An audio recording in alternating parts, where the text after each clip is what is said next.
Hello, everyone. Welcome back to your local Samaritan for the second episode of Reconciliation Through Kindness. I am so grateful to be here today with Marlene Hale. I've been on a few of her webinars so far, and she's a lovely lady. I've gotten to know her through the phone. She was also a former St. Anne de Bellevue resident, my hometown, my love. So Marlene, tell the viewers a bit about yourself before we delve into the interview.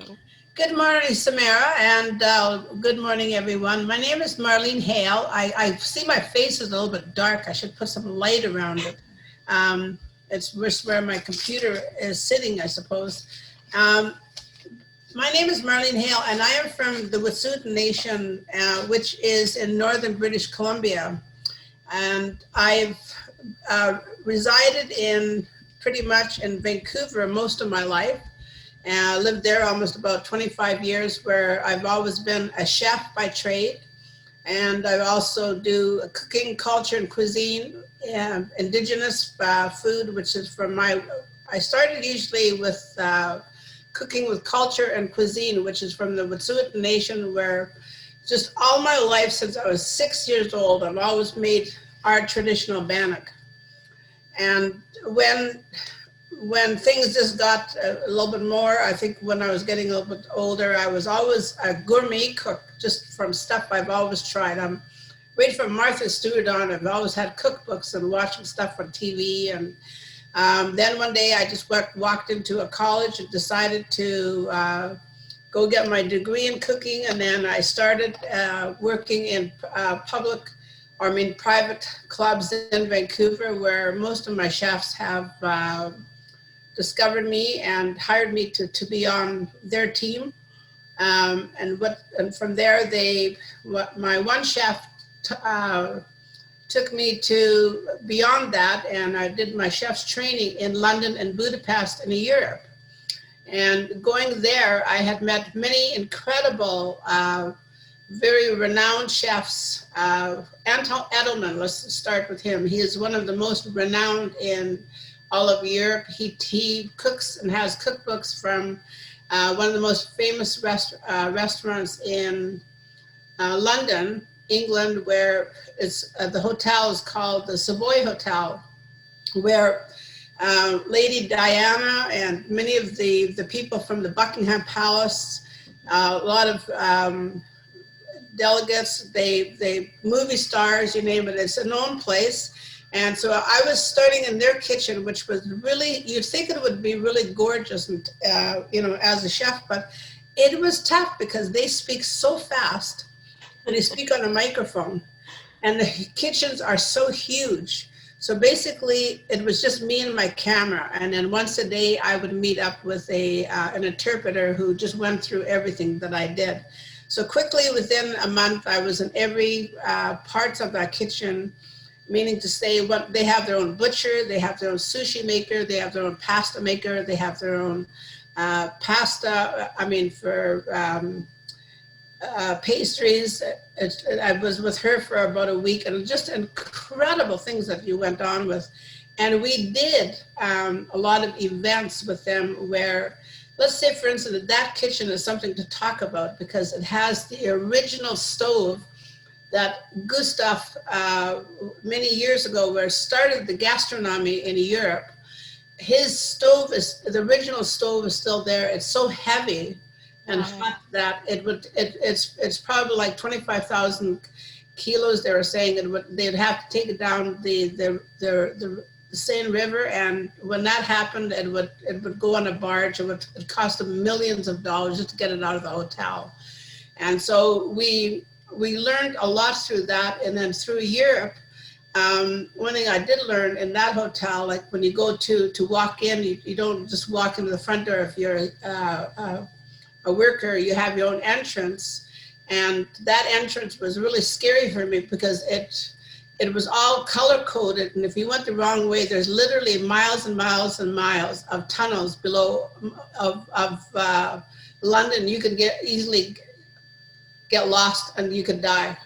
They wouldn't know where you would be because there's so many. So we had to be very careful to go from when we our changing room up to the kitchen, for instance. And I did get get a turnaround once, and I was just so petrified that I just stopped and yelled and yelled. But it was one of those things that you learn. And in Vancouver, I've always been involved in every Indigenous programs teaching cooking culture with children. I have opened up 2 or 3 cooking schools that are still ongoing today in Vancouver for the youth, for specialty. Let's say, for instance, one was called Mind, Body, and Spirit, and it's for the HIV/AIDS, and it's for their group, and they can go in there. They teach more or less just on the nutrition side, not to be a chef side, to look after themselves, say along with their meds, for instance. And another one is for an Indigenous one in Surrey, and it's still a school that is ongoing today. I've started gardens at UBC Garden in University of British Columbia, an Indigenous garden, which still is there working today. They work alongside the elders and different groups. It stands beside an incredible Japanese garden, and it's just absolutely stunning out there. And we do outdoor teaching, which is very cool. And we learn to do all of the learn about indigenous seeds and how to go from from seed to plate to taking recipes from that. And it still is happening today. So when I do go back to Vancouver, I love to go back and visit these places that are still ongoing today. So in 2012, I moved from Vancouver to Montreal, and I remember being on the computer looking for what the job situation is, and realizing that it was not going to happen unless I get the French. And even your resume is no such. It's CV. Everything is changed. Yeah. J'ai parlé de français. C'est très difficile pour moi. C'est le voyelle. It was a whole different new life, but I really welcomed it, because what a thing to have on your CV, that you can learn, speak another language, another culture, and the way things are in Quebec compared to BC, right? And indigenously, we'll say that there is 11 nations in Quebec, and one Wet'suwet'en. When I do my public speaking, that's how I always introduce myself. And so here, living here, it's changed my whole perspective of many things. I don't forget what I know in BC and did in BC. I pretty much teach what I did in BC. Plus, when I go back to BC, I teach what I know, what I've learned in Quebec about the cultures here, the food, and I've done every college, starting at the college and, of course, St. Anne de Bellevue, my favorite, John Abbott, the most incredible college. It's where I started with the Indigenous, the Autochtone program, and it was Louise Legault, who's still there, and actually who just reached out to me in the last 2 weeks. So I'm going to be starting to doing some programs with them, like cooking classes, which I do online, and it's a lot of fun. What I do is I get make the menu up, get their shopping list, they go shopping, and they cook along with me. So for 2 hours, we have fun in the kitchen. And I do that. I do menu writing for them. I work along with the Inuit and have been since I've arrived here. Since 2014, I've been working with the Inuit students, going actually into the dorms and teaching them the basics of cooking. And so, for example, we had 20 kids. They'd be in their dorms. I'd walk in there with my big pot of soup and start cooking soup. Not I would cook, they would cook. We'd make a lot of bannock, and then we made blueberry dessert. And they didn't realize that they had to bring containers with them to take all this food, because who's going to eat it? They all had a bowl of soup and while listening to me talk. And then they filled up these containers and went back to their dorms, and they were so happy because they had enough food for 2 or 3 more days.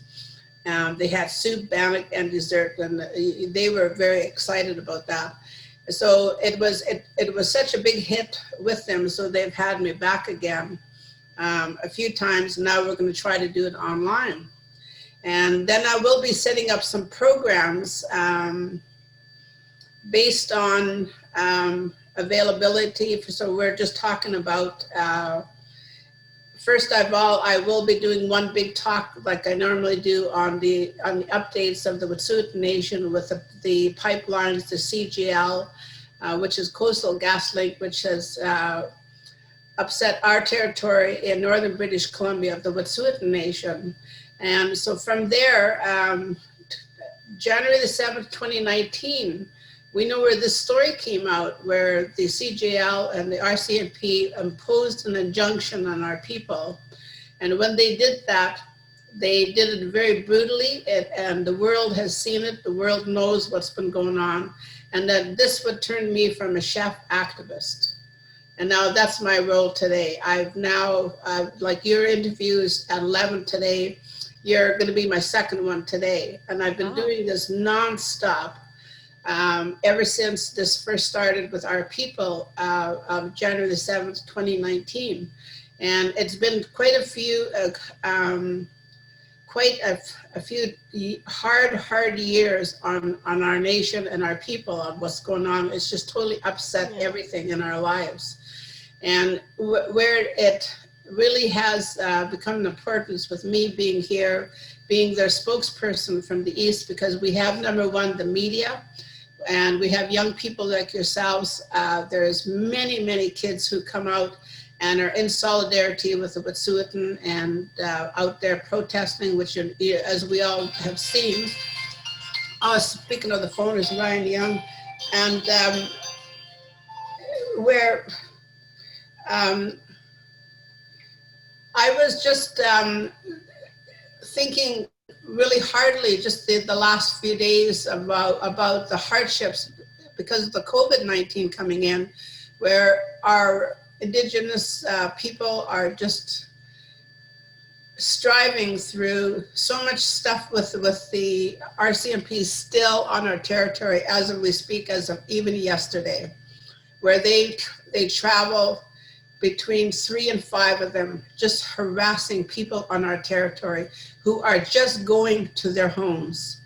And they are saying things like, for example, oh, what are we going to charge you today? Oh, you have a little bit of mud on your license plate. We're going to give you a ticket for that. Very, very nonsensical things that are happening. Mostly women, mostly elders, and who were at the same time when they did go viciously into our territory the last few years, as we have all witnessed when they went into Unistoten and when the women were in the middle of a ceremony and they didn't care. It was about the murdered, missing Indigenous women of our nation. And what they were doing, Frida Houston of the Unistoten camp, was actually in a 2-day ceremony where they had the red dresses hanging up in the trees. And they were singing songs to really bring them home back to our territory. In the middle of this, the second day was when the RCMP came in and just laughed around the dresses. And that image is what shut down Canada. People could not fathom that image being where a smiling RCMP, behind a red dress, and also another RCMP with holding Frida's drum, which is so sacred to us, and many things like that. So this is where the action came in, and is what we know today. Our eyes are on Wet'suwet'en. Absolutely. Yeah. And so you're a chef activist now. I couldn't have asked for a better introduction. It's so insightful. You have so many different initiatives all over the world. So I initially started this series because of the incident with Joyce Echaquan, which I'm sure you've heard about, and the video that Joyce captured on Facebook, like you were talking about with the RCMP officers, it's blatant discrimination, in my opinion. And it's extremely hard to watch. It's deplorable action, and something needs to be done. And I think the first step to conquering that horrible pattern of racism, is to have the correct resources to start projects like you and I do, to have the history taught inside schools, starting campaigns, taking action. So why I invited you to have this conversation with me, Marlene, is because of your involvement in our community. And I think what you do can be a perfect outlet for that. You can use it to tell so many stories. You have your webinar, which you talk about Indigenous affairs on. So tell us a bit how your platform has helped with your advocacy. Well, my platform being is that the communication between myself and just youth like yourself, all the kids that I call from every university, college, I call you all my little troublemakers because that's what you are. Troublemakers in a good sense where if I tell you something, I talk to you about a story about what our nation is going through, you will go out there and you will do the right to protest, the right to use your voice. And 2 days ago, I was on this webinar in Montreal where I'm trying to get them to come onto my webinar, which is a weekly one, to an ongoing situation where when the COVID hit, many things took a back burner. And when that happens, we still got to find ways like the media, which we are doing right now, virtually has come over. Virtual is now the new norm for us to voicing our concerns and keeping our voice heard through media, and which is really what we need mostly today.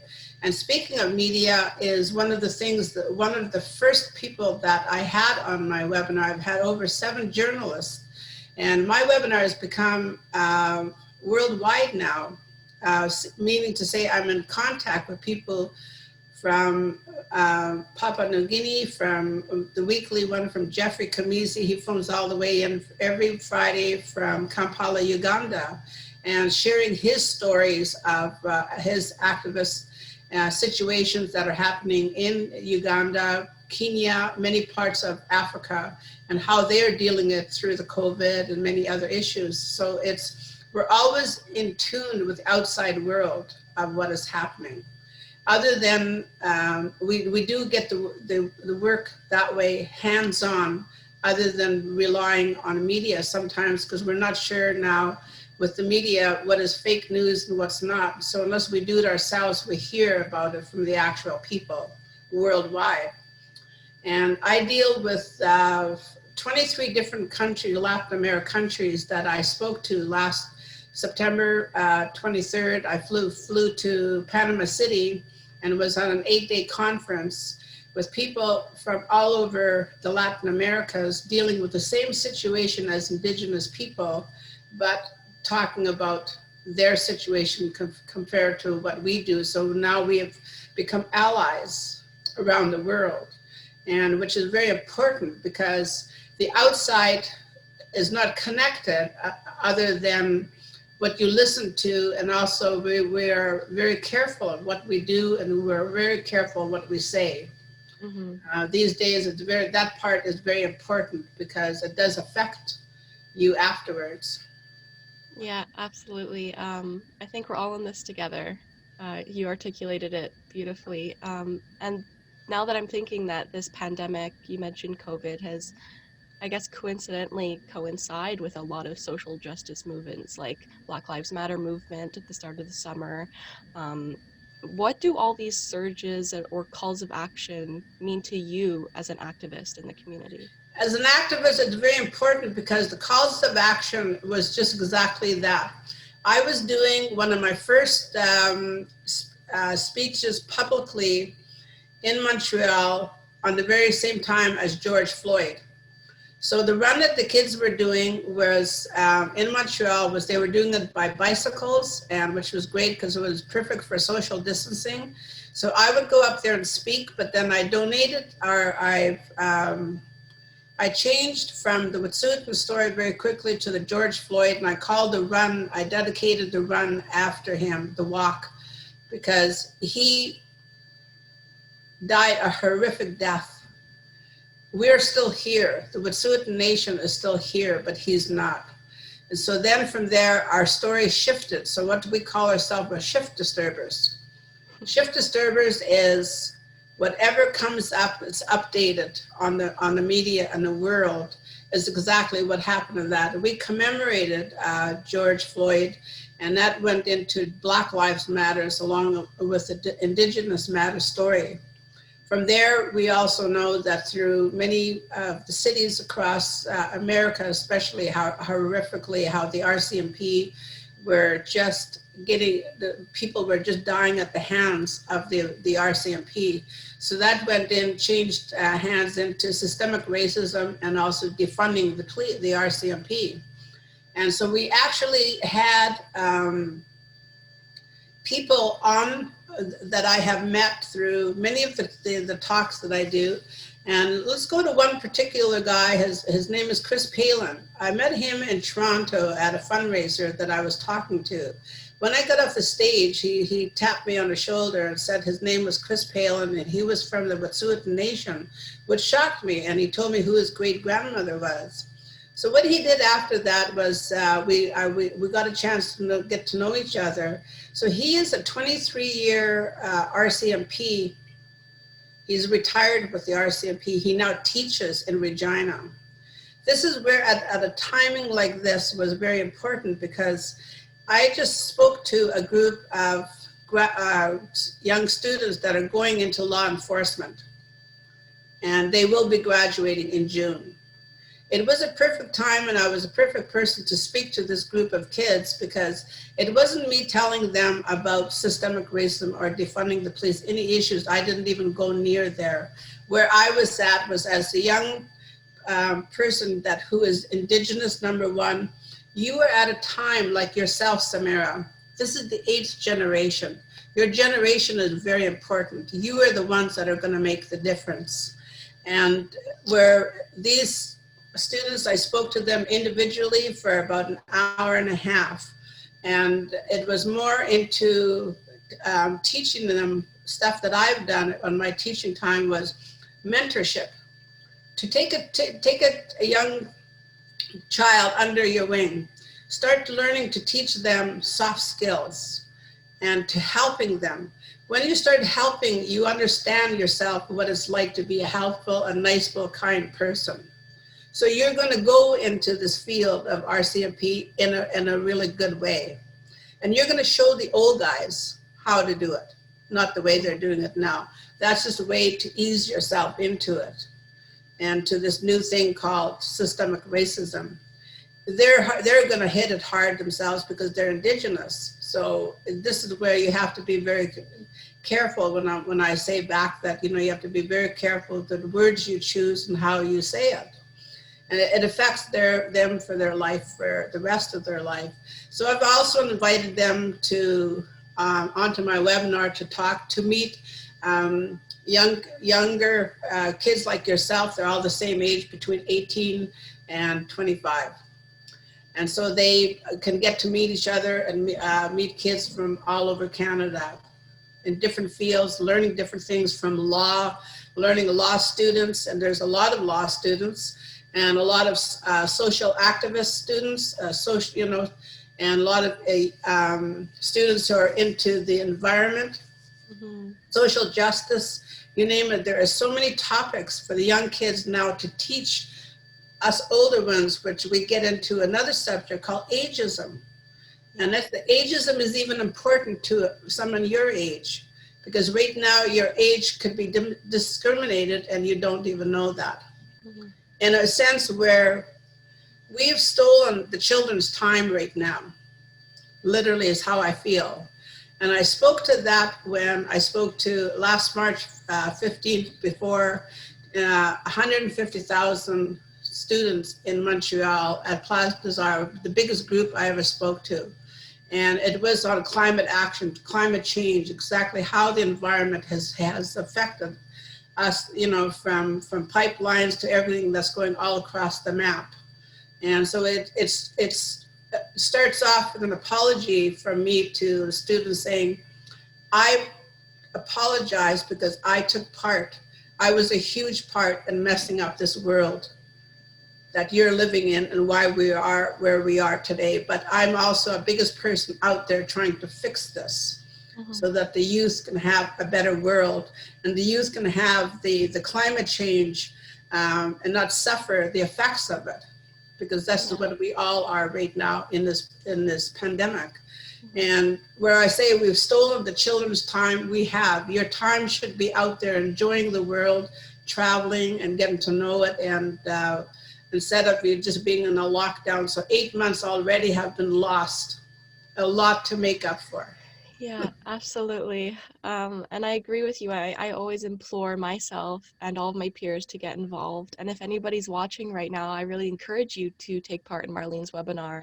I've been there once and I talked about mental health and the importance of mental health. And it was a great time, not only because I got to talk, but I heard so many different people. She mentioned there's people from all over the world, all different backgrounds, talking about all different subjects. So if you want to get on, I'll be posting the links attached to this interview once it's posted. So you had mentioned kindness and being careful with your words. And at your local Samaritan, I'm sure you know that my goal is to teach others the importance of kindness and generosity in our day-to-day lives. And I think true change can come from those things. Reconciliation is about healing, it's about education, communication, conversation, and the willingness to change. So, why do you think kindness and generosity is so important, Marlene? Well, because we've learned we learn from our peers all the time. We from for us we learn from our elders. Eldership and elderly are very important, and it's one of the things that we've come in solidarity also with on my webinar. And what we've done was because of they were a true pandemic failure. And as we know, how many have we have lost because of the failure of the system, and for the elderly to be taken care of. Now, they are now the most vulnerable group. So what we've done on there is we have adopted, each person go adopt an elder. See what you can do for that elder. What we've done is, I'll give you an example. They wanted to come, one lady, she lives in Point Claire Village, and Jose, she's been on our webinar, and she wanted to do it, but she didn't know anything. She was not computer savvy. So we had somebody walk in there and teach her how to use the internet, how to use Facebook. It's all written like on a big poster by her in her language, by her computer, and teach her how now to use Zoom. Now she's a little expert teaching all her other elderly friends how to. I know how to do this now, and she's very proud of herself. So we've even gone beyond that. We've gone to Jose. I've adopted her for as an elder. So we went and gave her a private performance, meaning one of my best friends, she's a hoop dancer. Her name is Barbara Diabo. So while I drummed, we took her down by the waterfront, and I drummed, and Barbara gave her a private performance of dance. And she wanted all her friends to see this. And I said, well, if your friends see this, it wouldn't be a private performance, and that's what you deserve. And we just made Mhm. you make a difference in one day to to a lady just being kind enough to take the time out and help her with something that she wants. You need any groceries? I'm at the store, and give her a call and just pick up her essentials, whatever she's short of, or make her a pot of soup, something that she, to help her down her way, or just walk her dog or walk her with her, and taking that time. And also children, because children right now are in the lockdown. If you're to do that, you almost like be like a big sister, big brother. Take one under your wing and learn them a soft skill. If you know how to play basketball, they don't, well, that's where you can start, because you're social distancing at the same time of learning as a soft skill. And that person is going to remember and remind you that of many years down the road. There you go. Yeah. Everyone, this is Marlene Hale, chef and activist. Again, if you want to be involved with her webinar, I highly encourage you to do so, especially if you're the youth and you want to get involved. Thank you so much, Marlene. I loved hearing about your story, and I'm sure we'll take a stroll in St. Anne's soon.